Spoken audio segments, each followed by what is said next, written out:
This is Professor Michael Chapman. I'm one of the most experienced IVF doctors in Australia. I believe that an important part that I can contribute is to educate patients in relation to fertility, infertility, and all that involves. These series of podcasts help to educate you. I hope they are helpful to you. If you wish to know more, however, I'm more than happy to have you contact me via email, which is profmchapman@gmail.com, or make an appointment to see me on 9138 4222.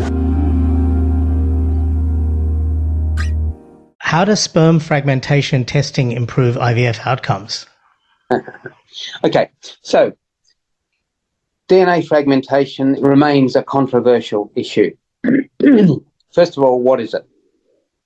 So, in creating a baby, obviously half the genetic material has to come from the male.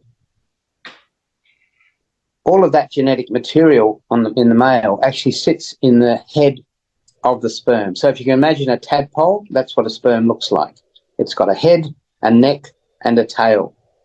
A tail to make it swim to find the egg, and a head to carry into the egg all the genetic material that will make up the baby, or half the genetic material that will make up the baby once it's linked up to the woman's egg chromosome makeup. So that chromosome material is in little coils inside the head of the sperm. Even with very high-powered microscopes, you can't actually see those chromosome loops. It's only with electron microscopy, which we can't do on a routine basis, can we see those loops. But those loops have to be intact, all connected together, to actually have the normal genetic makeup that will produce a normal pregnancy. So what scientists have shown is that if there is breakup of those strands of chromosomes, fragmenting of those chromosomes, then 2 or 3 things follow on from that. The first is that fertilization may not occur. So fertilization rates are lower if men have a very high DNA fragmentation rate. If pregnancy occurs, miscarriage rates are much more likely if you have a high DNA fragmentation as your starting point. Because what nature is doing is getting rid of chromosomal mistakes. If a pregnancy carries on, it doesn't appear that there's any issues in the long term if it's come from a sperm with high levels of DNA fragmentation. How do we work out about DNA fragmentation? Tests have been developed, quite sophisticated tests, so that it's not a very cheap test to do, something called flow cytometry, which separates out sperm with the right levels of DNA, the ones with the least number of breakdown products of the chromosome being measured.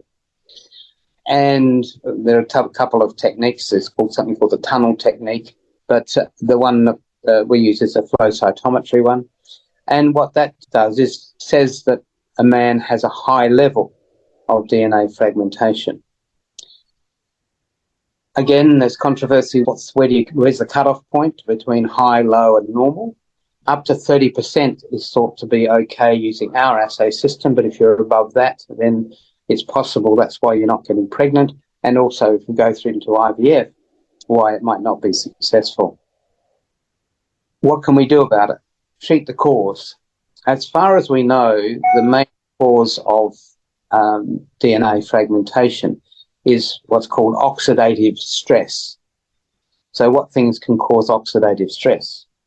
We know that cigarette smoking causes oxidative stress. We know that high levels of alcohol can achieve that. We know that stress in itself, men who are stressed in their jobs or in their relationships have a higher DNA fragmentation.